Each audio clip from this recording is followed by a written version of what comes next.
নমস্কার, কাকদ্বীপ টাউনের সমস্ত বন্ধুদেরকে কাকদ্বীপ ক্যানভাসের আরও একটি ভিডিওতে স্বাগত।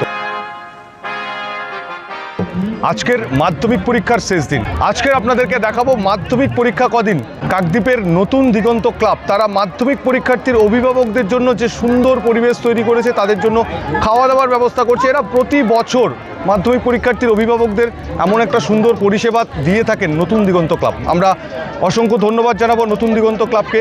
দেখে নেওয়া যাক তারা কি কি পরিষেবা রেখেছে।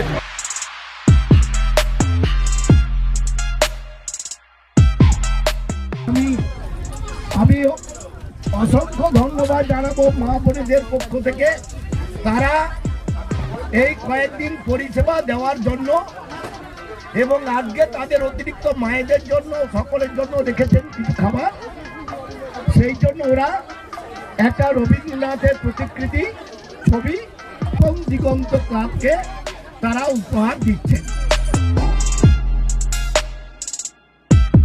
26-এর মাধ্যমিক পরীক্ষার্থীদের শুভেচ্ছা বার্তা এবং তাদের অভিভাবকদের সুন্দর একটা পরিষেবা দেওয়ার জন্য অঙ্গীকার হয়েছিল নতুন দিগন্ত ক্লাব। আমরা পেয়েছি সম্পাদক সাহেবকে, শুনে নেব দু একটা কথা। ওনারা বিগত কয়েক বছর ধরেই এরকম পরিকল্পনাটা চালান, তো শুনে নেব কিছু কথা ওনার কাছ থেকে। নমস্কার, প্রথমে ধন্যবাদ জানাই আপনাদের কাকদ্বীপ টাউন চ্যানেলকে। আপনারা এসছেন আমাদের প্রচারের ক্ষেত্র হিসাবে।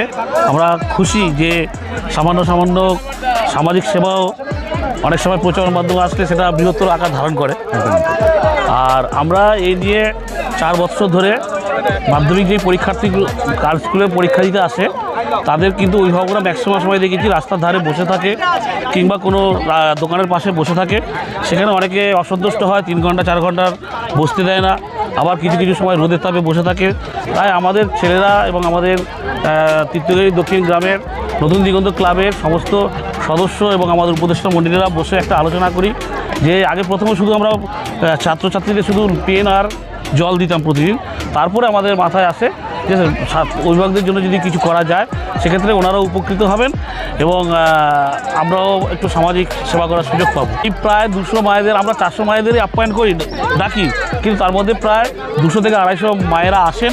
আমরা এখানে শেল্টারের ব্যবস্থা করে দিই, তাদের একটু জলের, একটু চায়ের, তারপরে মধ্যাহ্ন এই দেখতে পাচ্ছেন আজকে যেমন শেষ দিন আমাদের একটু ফ্রাইড রাইসের ব্যবস্থা করেছি। গতকাল আমরা চাউমিন, তার আগে ফুচকা, তার আগে কোনো সময় ডিম রুটি, কেক। আমরা সবাইকে মোটামুটি যতটুকু সামর্থ্য ক্ষমতা অনুসারে আমরা চেষ্টা করেছি মায়েদের একটু বিনোদন বা আনন্দ দেওয়ার জন্য। তারা যে 3 ঘন্টা 4 ঘন্টা রাস্তায় বসে চিন্তা করবে শিশুদের জন্য যে পরীক্ষা কী হচ্ছে না হচ্ছে, সেখান থেকে বাইরে বেরিয়েছে একটু সামান্য হলেও মনে একটু রিল্যাক্স পেয়ে এখান থেকে গেল।